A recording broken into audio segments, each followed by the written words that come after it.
Welcome to Plus One Forward, the podcast powered by the apocalypse, where we talk about tabletop role-playing games using or inspired by the Apocalypse engine. This episode continues our summer series about Forged in the Dark games. I'm your MC, Rich. And I'm your MC, Rach. Tonight we're joined by our guest, Justin Ford. Hi, Justin. Welcome to the show. Hi, everyone. Thanks for having me on. Justin, why don't you tell us about your first experience with Forged in the Dark? So I came across Blades in the Dark on G Plus before it came out. What's this G Plus? Oh, boy. I actually wasn't a big part of G Plus outside of the Blades forums and maybe a little bit in the Dungeon World area. Mm-hmm. But I got an interest in the game because it seemed like something different, and I had been watching an early actual play. So I kind of had missed the Kickstarter, but the game excited me right away.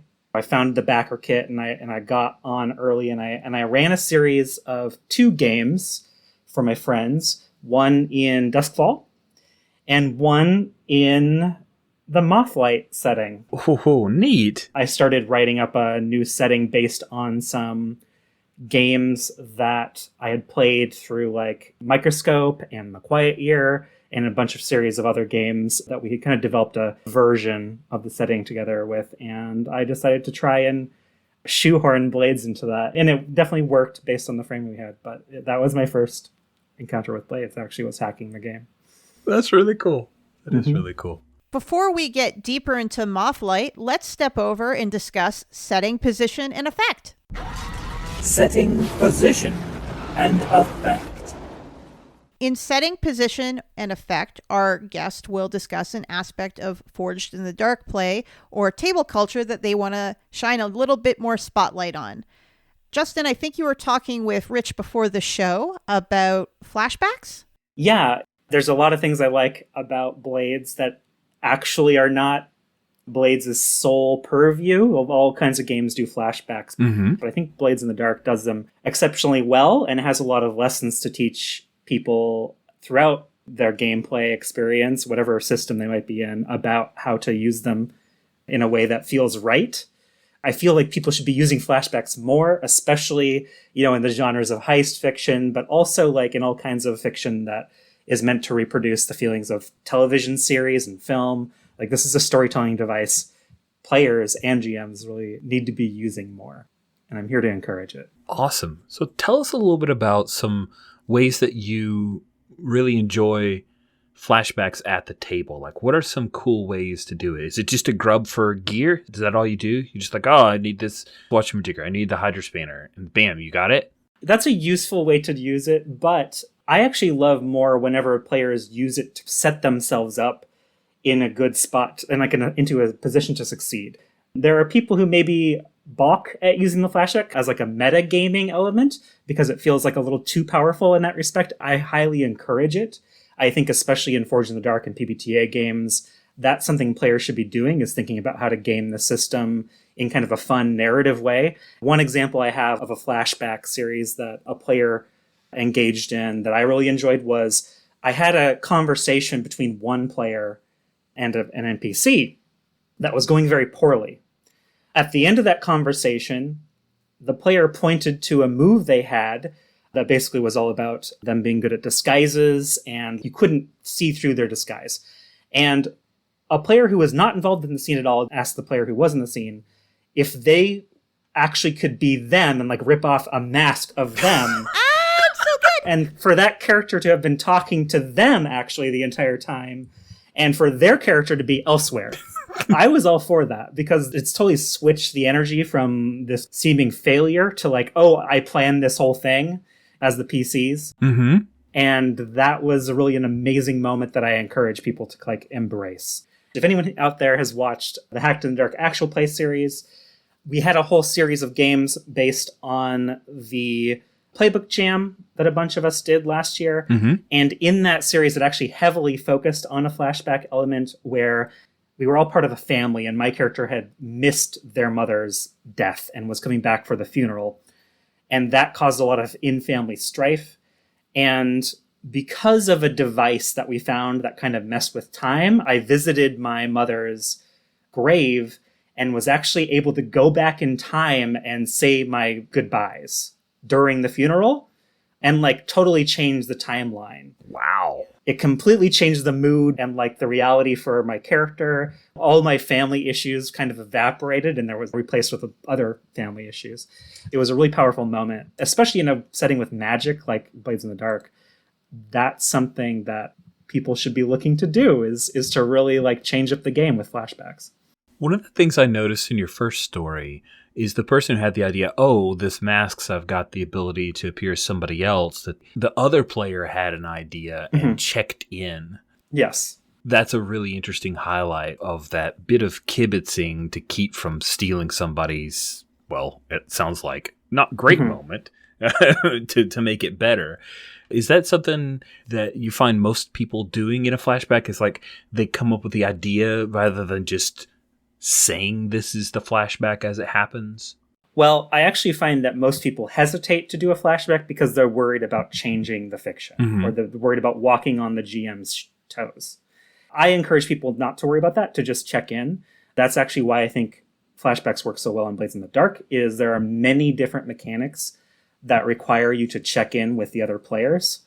We're not talking about position effect right now, but to address the title of this segment, the position effect conversation is an entirely a check-in process of, oh, I want to do this. How does that affect the position or effect? Oh, I don't like that. I'm going to do it a different way. And flashbacks can be the same thing. Like you can check in with the GM and see is it okay if I appear so-and-so? And technically, by the rules of the game of Blades in the Dark, the only thing that the GM can say to you outside of a player-to-player request is, oh, well, that will cost you 3 stress, or that will cost you 2 stress, or what have you. I think that's on purpose to encourage people to do kind of wild and crazy things. Yeah, I could definitely see there being some hesitancy because it brings up that scary phrase, power gaming. Are you power gaming by using a flashback? But it really feels like Forged in the Dark wants you to do that. Like, make your character more cool, show why your character is awesome and we should care about them. Do you have any advice for people who might be hesitant about grandstanding? My piece of advice would be Forged in the Dark games are pretty clear overall about the fact that they are collaborative narrative exercise and that the GM is not the sole arbiter of what is true in the system, that players can participate in that process. And the flashback is one of the big ways in which players have to assert their will on the system, to say, this is true about my character, and have it be interesting in the fiction rather than just some sentence on a background preview. We're talking about Forged in the Dark games, and I think this is definitely especially true there. I really think that other systems, people have brought flashbacks mechanically into PBTA games too now, I've noticed, and there's really no reason not to. Any of these storytelling mechanisms, they should never be off limits. And especially in a game where like a lot of PBTA games don't have position effect, that should give the GMs more safety in terms of like the players hard framing scenes and whatnot. They can always challenge people in a PBTA game, no matter how the players frame a scene. And the players only have so much ability to control things, even if they're like, well, I'm going to erase the danger. That's not quite how PBTA games work. There's always a danger, whatever you do. So yeah, I would like to encourage people to think outside of Forged in the Dark games, even though that's kind of what we're addressing here. I've found in my brief bit of Forged in the Dark play, the 2 mechanics that are the hardest for me to remember are flashbacks and resistance rolls. Like the things that either let me change the timeline or that allow me to say, no, GM, I don't want that to happen, and here's what I'm willing to pay for it. The resistance roll thing can really get lost, especially when you're new to the system, if the GM isn't constantly reminding you that you can, which is why I think it's a good piece of GM advice to, like, every time someone does an action roll, if there's a consequence, no matter whether you know that they're not going to resist anyway, just remind people that, like, and you can resist this. Especially when it's a narrative consequence. Sometimes people can forget that that's something they have power over, that they can say no to that. So, yeah, good point, Rich. Thanks. All right, well, let's jump on over here and advance the progress clock. Awesome. Progress clock. In the Progress Clock, our guest will discuss a Forged in the Dark game. Justin, this Forged in the Dark game is like way back from your very first Blades experience, I understand. I was talking to someone who told me about this, So we are talking about Moth-Light. Mm-hmm. So Moth-Light, is this a game about camping? Like, people are Not just quite. like, you get the lantern out and then No. moths come and... Insects. It is, sort of. Ah. So Moth-Light is my Forged in the Dark game of speculative science fiction. Mm-hmm. It has some pillars of fiction that I like to draw on. It's inspired by some media properties you might have seen, like Nausicaa of the Valley of the Wind is a big one. Mm-hmm. I like to say that Farscape is an inspiration because of the rotating cast of characters with a new problem every episode. Ooh. I know Star Trek also has that, but Farscape is more like, it's a more insular cast. You know, there's smaller cast that we focus on, and it's more about interpersonal drama. There are a lot of other inspirations, but for me, the game is really about characters who have the power to change the world, because that's kind of what hopeful speculative fiction is kind of about, is about these big plots that even like the smallest person has the ability to potentially affect. It revolves around a series of packs, essentially my version of crew books, that are themed differently, but all centered around a promise that the characters make to one another. That's interesting. And that part forms the connection between your parties for your packs? Yeah, your pact is, again, they have different themes to them. Scavengers is about surviving in a dangerous world. The Promise is about going on an epic quest. Some that I haven't quite released yet, but have teased previously and are currently being revised. There's a Jammers Pact, which is a sports-themed pact about being on a team together and kind of representing your community. And Slayers is inspired by Neon Genesis Evangelion and Attack on Titan. It's a kaiju hunting pact. A little bit of Pacific Rim in there too. And it's about protecting your home. What brings them all together is just a shared promise to one another or your community and the interpersonal drama that comes out of that. What mechanics are different in Moth-Light versus, say, Blades in the Dark? There are a few. I might gloss over some of the smaller ones, but probably one of the ones that people will notice right away is the action system has been revised, and it's subtle, but it's important.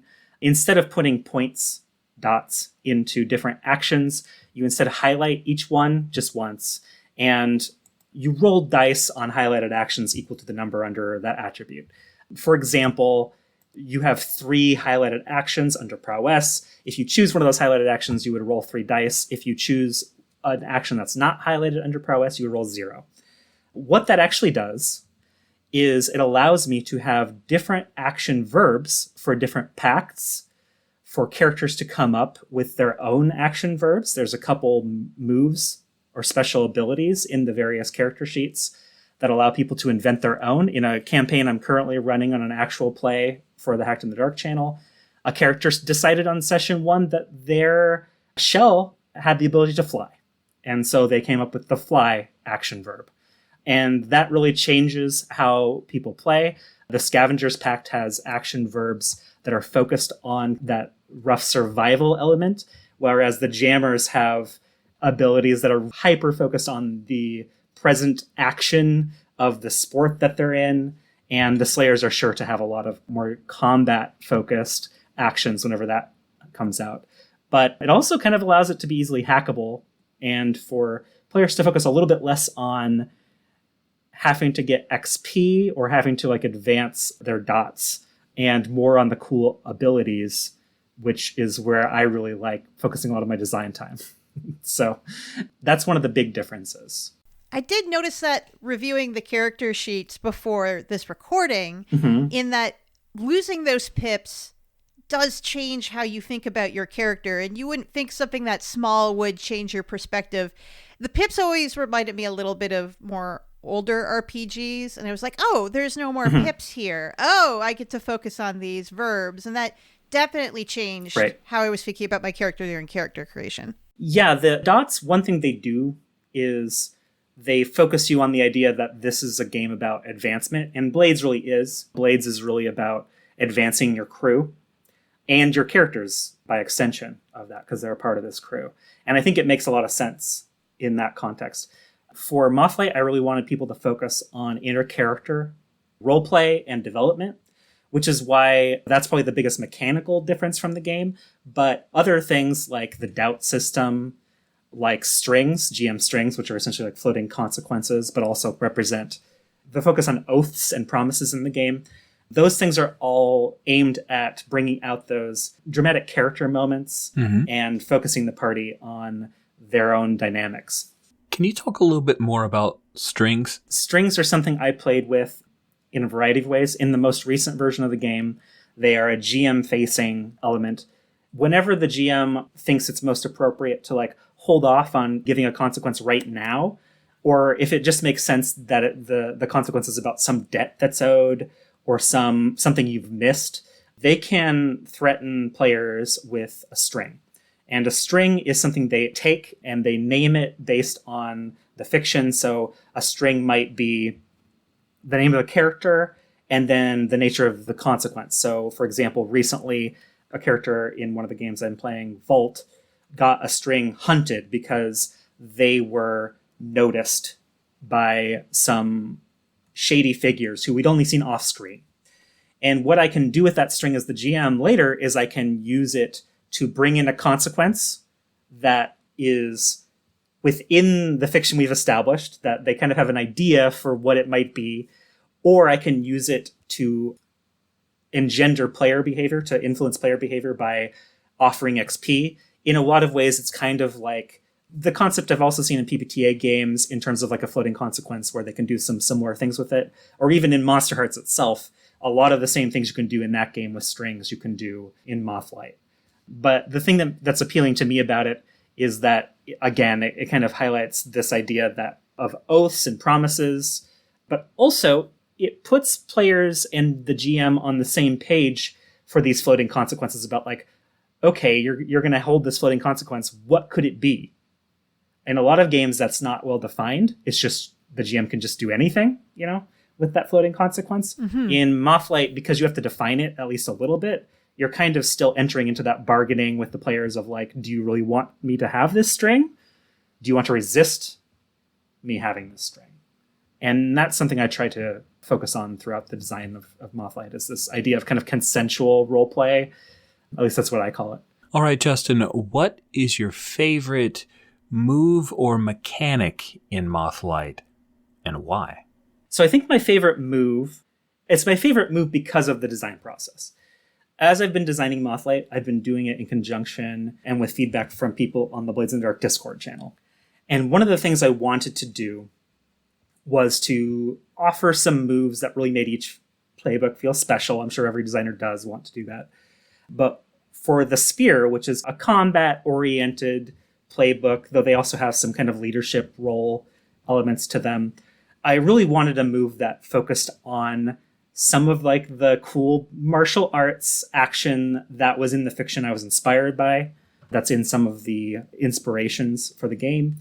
And what I came up with was a signature style move that takes inspiration both from some end of the book additional stuff in Blades in the Dark. In Blades in the Dark, there's some advice by John on how to come up with your own like fighting styles and stuff. And I took some of that and I was able, with some of the help of people in the Discord, to come up with a Mad Lib style combat move that lets you do stuff even on a miss. So like you might choose for your signature style to involve movement and having advantageous positioning, or you might focus on a style that's about disarming your opponent. And if you choose that style and you fight in that style, even on a miss, you get a little bit of a benefit from it. So the whole process of getting feedback for that and making it fit on one page, because that is a huge issue whenever you're doing layout for play material like this, and making it succinct and easily understandable was a really fun process and one I really enjoyed. All this talk about speculative fiction and bonds between your characters. I think I'm ready to try out some Moth-Light. How about you, Rich? Yes, please. All right, let's head over to the score. It's time for the score. The score is a segment in which our guest will run us a small snippet of Forged in the Dark play. In this case, we're going to get a small taste of Moth-Light. Mm-hmm. Justin, would you like to lead us off? Yeah, do you have your D6s ready? I have a whole box of them. Excellent. I did a little quick pact creation before this recording. And Rich, you kind of sent me the Scavengers pact, so I decided that would be a good one to use. So we are scavengers. We're in a survival story. The two of you have chosen the hunter and the shell, but you might get an idea for who your characters are based on the pact that I kind of randomly generated before this game, which basically, it turns out you were each the staff of a top secret research station, so keep that in mind. And you're survivors in a tropical wilderness populated by alien creatures. There's other people in this group, and in fact, you have 100 hungry mouths to feed. That's probably the biggest concern for you on a day-to-day basis. And you're all worrying over the coming of the shepherds, heralds of an endless solar winter, who are on their way. Together, you plan to construct a grand device that will stop the doom, the coming of the shepherds, and save you from your fate. So that's where we enter into this fiction. And I think that as we come on the scene, Rach, you have the hunter character. Would you like to do a brief introduction of your character, and then I'll put you into a fun action phase here? My character is feta. Not feta, it's feta like the letter, not like the cheese. That would be acceptable. Different mood, that's for sure. It sounds like we're connected with this research station, correct? In some way. I see her as being almost like a scout, like dressed in lightweight scout armor, carries weapons that aren't necessarily for demolishing opponents, but being good in a pinch, a small ranged weapon, a couple of hidden daggers. Yeah, she's a freelancer, and her big drive is curiosity. Awesome. And Rich, you have chosen the shell, which is a synthetic character. Would you tell me about your character? Were they a person once, or have they always been an AI of some kind? They have always been an AI. Mm-hmm. I decided to call the shell +1. The pronouns for the shell are it. +1 was a caretaker before all of this, and so it is very inclined towards the 100 hungry mouths. Excellent. But I think that the original family that +1 was created to care for is no longer part of the story. So +1 has had to make the pact part of its family now. And that's how its background as a caretaker has allowed it to continue functioning. I like it. To hard frame our adventure, you two are looking for a solar core. There's a crashed spaceship. And I think that +1, there is literally some kind of homing signal that's like coming out of you that Theta is following. You can tell me whether it's audible or not. It doesn't matter. But there's something about you that will lead us to this core. And the difficult part about this is that while you live in this tropical jungle, there is this encroaching cold solar weather that has infected part of the jungle and has like frozen it over. And you have to travel to the very edge of this frozen wasteland to retrieve this solar core. So tell me, how do you best make your way over to this crashed spacecraft, which is on a valley below you? So we're going across like a polar wasteland outside of our tropical jungle that we're normally used to? To set the scene, I think that it's actually like maybe you're looking over this precipice. There's like this beautiful waterfall, and as it crashes down, it just crashes into this frozen river, and much of the water is still like freezing as it travels. It goes from luscious colors like red and green to just suddenly ice blue, and the crashed spacecraft is right on the edge of this thing. Maybe the solar core inside of it is just barely pushing the coldness back. The ship is in this deep ravine, and there's no safe way down. think Theta is going to have a look at +1, and what does +1's limbs look like? Is there anything claw-like?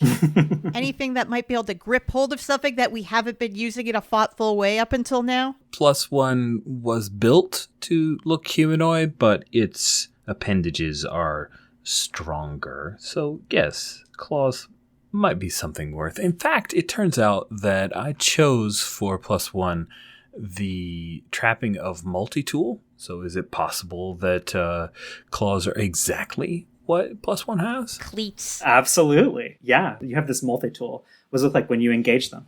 For +1, of course, smooth, tapered fingers, but when Theta asks about its capabilities with claws, the fingers, like the joints, just bend backwards and these longer, sharpened claws come out of the housing. Mm-hmm. And +1 looks to you, Theta, and says, "Yes, I am capable. Do you wish to climb upon my back?" That's a neat trick. Sure. I think, and Theta's going to gesture to a pathway that she is going to presume is a little bit more stable in her understanding. This might be a good place to go up. I don't trust my equipment, but if I can ride on your shoulders, maybe we won't die. That would be preferable. I'm not going to make you roll since you have this multi-tool just for climbing, but what I will say, you know that there are dangerous things that lurk on the edge of this frozen wasteland that's encroaching on your territory, and you could easily be seen before you reach this vessel. Are you doing anything to travel stealthily or silently? +1 is not, but perhaps Theta notices this. I'm going to notice that. I mean, she's a hunter. She's a little bit of a scout. Mm-hmm. Also has some insight and some navigate. I don't think it was just that it was a stable looking route. It was also pretty sheltered. Yeah. Then what I will do, since you're not really fighting against the consequence here that I'm hinting at, I'm going to darken the tone. So in Moth-Light, roles don't just have a position, so does kind of the tone of the game. And I am darkening the tone from simply risky to desperate. So what we see to highlight that, unless you want to resist at this point, is we see some creatures which you know normally to be like grazing animals, but there's something wrong with them. These termite-like critters, they just look like they're doing their normal thing on the edge of the jungle. When we see them, they have been partially frozen over by this frost, and there's some kind of purple energy, like veins of energy or something, and maybe one of their eyes that's been frozen over is glowing with this energy. And they notice you and suddenly start moving in your direction, almost like a hunting pack. And you know them normally to be herbivores. Is this something our hunter might observe? Oh, it's definitely something this hunter is going to observe. She's going to give a suggestion to +1 to see if we could take a route to almost go around these, see if we can lose these termite-like creatures that are trying to stalk us and hunt us down. Elude them a little bit. Yeah, I think that's going to be a roll. Okay. What roll do you think that might be? Yeah, I think that's a navigate roll off of Insight. Yeah, I think that would have standard effect to get there before them, to the safety of this vessel. Go ahead and take up your dice. I'm still going to say this is desperate because a failure means like they'll be upon you. Essentially what I'm going to do is I'm going to start a clock for them to catch you. This will be a 4-tick clock. And as of right now, to get to the ship, standard effect, you'll achieve 2 segments of that clock. So is that good enough for you? Would you like to push for effect? Do you have any trappings that might help you or any points of supply to spend that could be useful here? I have a trapping of camouflage. That might help both of us. That is perfect. So that's definitely going to give you some, maybe that is even going to help your position, right? So I'm going to bring you down to risky. So this is kind of a push and pull clock. Mm-hmm. If they're going to be less likely to spot you and therefore gain progress on that clock if you have a consequence. I'd like to help because I'm carrying you, so Yeah. that makes sense. So are you going to spend a stress to provide aid? Yes. Excellent. So go ahead and do that. And Rach, you can roll with an extra die. All right, so I'm going to roll an insight check. Oh, no. That would be a 3 on my highest die. Ugh. A 3. So I think what this is, it's not that you did bad. In fact, I think you look really cool going all camo through the jungle here and leading our shell character towards the ship. But what you don't anticipate is that this pack is also being led by some other kind of intelligence. It's not merely these dumb animals anymore like they normally are. The shepherds are in control somehow. Ugh. And they actually split up and head you off searching through the jungle. And one of them is going to pounce on you. What do? Would you like to resist? I would love to resist this. All right. If you resist, basically, they won't get as much progress in stopping you. They won't be able to gather their full forces and cut you off. I think definitely this is probably an insight resist, honestly, with you, because I think this is about knowing what to do. Within that, how do you resist this consequence? I think there's a realization. Can we have a flashback here or no? A flashback within a resistance? Within a resistance roll, yeah, you can. It's the nesting rules. Give me the gist of this flashback. Theta has a realization that she's seen possession from the shepherds before, and that up until this point, her navigation, the thought she's been putting into eluding these creatures is assuming they're these herbivores. But there was one case where she encountered almost like a mountain lion-like creature that had this unearthly possession aura quality to it. She's like, oh, it's this thing. It doesn't act like a normal animal. It acts with an intelligence that is not human. It is not animal. It's not even AI. It's something else. Yeah, so you anticipate the intelligence of these creatures. I like that. You know everything about them and have planned for it as if they were a humanoid creature. Nice. I like that. No bonuses necessarily just yet, but in successive actions, that could definitely help you. So go ahead and roll that one die, and since it's the only die, take that and stress. Better. That's a 5. That's pretty. So with a 5, that's actually pretty stressful because in Moth-Light, it's strictly the lowest die roll. How? It's not. There's no math involved. So that is kind of an unfortunate roll in that you're going to take 5 stress. Holy crap. TPK. But with that framing, I'm going to let you completely resist the consequence. And when we see the creature moving through the brush as if it had a face that could express, would be like, aha, you're not there. Where are you? That's an excellent question. Where are we? It goes looking for us. I think we're kind of like, I'm imagining there being a lot of crevices and twists and turns on this route up to our goal. Almost like it's expecting us to be on the trail, and we are up on this cliff with an overhang, like a cliff face. So we're tucked away in some shadows. Yeah. We can watch it. Yeah, traveling through the rocks. Yes. I like it. So, Rich, Yes. +1 has a moment here to collect themselves and make a plan. How are you going to reach this ship and retrieve the solar core?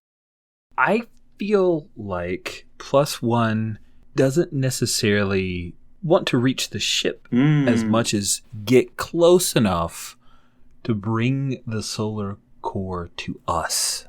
Oh, I like that. Yeah, you can feel in Moth-Light, one of the things for the viewers that players have access to is the ability to attune to Augur or predecessor devices. Essentially, it's like mind Wi-Fi. So our shell has that ability as well. And certainly that would be a lot easier to get close to the ship rather than reaching it, since we can tell that these creatures are maybe protecting it somehow. Tell me how you're going to do that, and let's roll some dice. In our hidden little alcove, +1 craned his neck out to look at the ship and then slowly starts to cast its consciousness forward. I also have the move Second Skin, so I feel like the two are working in concert here, perhaps. Yeah, so you're gonna feel the aura of the ship and try and take control of it. I like it. Yes, that's what I want to do. So I'm hoping to use Attune, which is one of the abilities I have to influence constructs of the network here. I like it. This isn't without danger, because much like human beings, these shepherds also seem to have the ability to take control of machines and attune as well. So their minds could already be searching for a way to counteract or deal with the solar core somehow. So I'm going to keep it at desperate. But go ahead and take up dice. Okay. I see that you have 2 by default for attune. I do. Do you want to push yourself? Of course I want to push myself. That's 2 stress? That is. Or does this game have devil's bargains? why it does. I think that a good devil's bargain in this situation, this is partly covered by your move, but the devil's bargain is that while you are projecting your consciousness into the ship, Theta will have to deal with the termite-like creatures that attack you in this moment. So, so you can get an extra die and potentially successfully take control of the ship and whatever that might get you. But as a devil's bargain for that, these creatures will find you and Theta will have to deal with them. Oh, my caretaker nature and background, it's just too much. I will have to spin the stress to push myself. All right, because well, I would not put Theta in danger. All right, then spend that stress. Okay. And by default, you're going to have great effect here. This is a great plan on how to capture the solar core. But like I said, it is still desperate. And I think that the consequence, because in Moth-Light we like to present the consequence before the roll, is that you're going to take a level 3 harm here. This is scary. Yikes. Something in this ship is going to fight back and maybe even try to infect you. Oh my. The shepherds are going to try to counteract your possession somehow. Oh my. And it looks like a level 3 harm gives me doubt, which is fascinating. Potentially, unless you resist. I almost want to get hurt. Let's see how it goes. Whew, 1, 2, and a 3. The 3 being the best. Oh my gosh, you guys are not lucky today. No. Well, to give you something juicy, you send your mind into this hollowed out ship. It's running on emergency power, and it's difficult to find the access points and what have you to bring power back to it and get it into a position where you could actually retrieve this core, maybe even fly the ship towards you or something. In the meantime, Theta, you see these creatures like rustling through the jungle towards you. Maybe even the flash of their purple eyes, like in the foliage around you. And there's this threat display. But meanwhile, +1, just as you're taking control of the console of the ship and all of the information is coming online, what you immediately learn is that this ship was crashed by one of these shepherds, possessing it. And man. you see the cameras come on all over the ship. There's dead bodies, and they all have like this frozen affect to them, like brittle bones and stuff just shattered into pieces. And right there, as a presence within the system, is the mind of one. Just these, I think for you, it's just these glowing purple eyes again, just without a body. And they come right towards you. And maybe the last thing we just see before we exit from this little experimental play session is +1 coming to with their own eyes glowing, this kind of purple, hazy glow. Oh no! Betraying its only friend! How could you? What a grim, dark ending. You're in quite the predicament. We'll see what happens. Wow, Justin, that was really fun.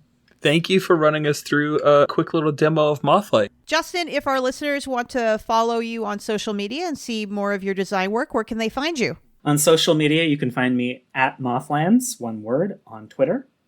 On itch.io, where you can find my games, you can find me at moth-lands.itch.io. That's Mothlands, not Moth-Light.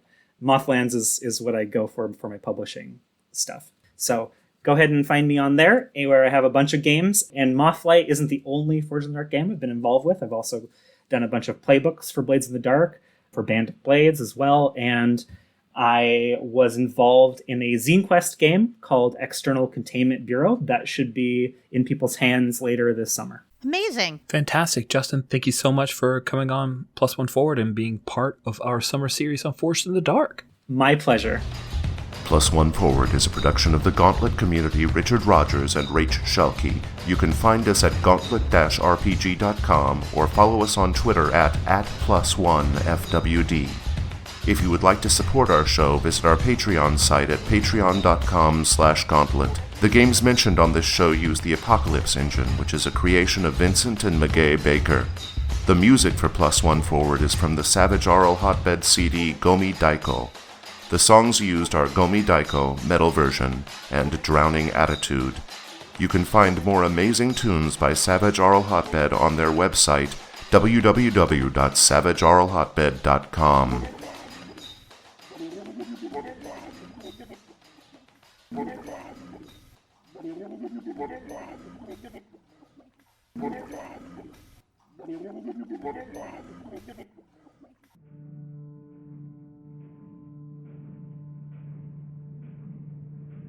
Can you hear the footsteps in the shadows?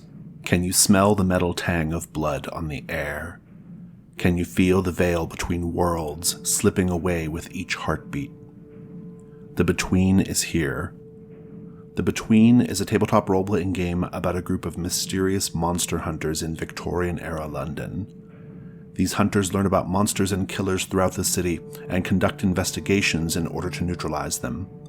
Over time, they become aware of the plans of a criminal mastermind who is pulling the strings behind the scenes. They will eventually be forced to confront this mastermind in order to save Queen and Country.